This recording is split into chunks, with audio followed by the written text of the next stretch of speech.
Cette famille inconnue contrôle le plus grand empire de confiserie au monde, générant plus de 50 milliards de dollars par an et dominant en secret le secteur du pet food. Vous consommez probablement leurs produits presque tous les jours. Tout commence avec une simple barre chocolatée, mais derrière elle se cache Mars, l'une des entreprises privées les plus puissantes de la planète. Mars, c'est bien plus qu'une barre. C'est un empire mondial présent dans plus de 80 pays, avec des dizaines de marques comme Twix, Snickers et M&M's. Le plus fascinant est leur discrétion. Contrairement aux géants cotés en bourse, Mars ne publie presque rien. Pas de résultats trimestriels, pas d'actionnaires à rassurer.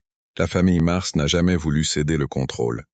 Pas même 1%, privilégiant des décisions pour les 20 ou 30 prochaines années. Leur croissance est lente, méthodique et silencieuse, mais ininterrompue.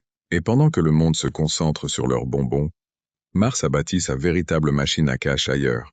Le pet food, Pedigree, Whiskas, Royal Canin, ces marques leur appartiennent. Nourrir un animal n'est pas un choix émotionnel. C'est une habitude, un abonnement déguisé. Les gens réduiront d'autres dépenses, mais continueront d'acheter de la nourriture pour leurs animaux. Résultat, dans certains pays, Mars contrôle plus de 40% du marché du pet food, détenant un pouvoir colossal sur les prix et la distribution. Tout cela sans bruit, sans polémique, sans exposition médiatique.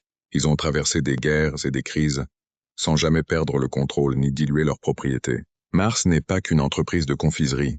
C'est un empire de biens de consommation bâti sur des produits simples et indispensables, protégés par une chose plus puissante que l'argent.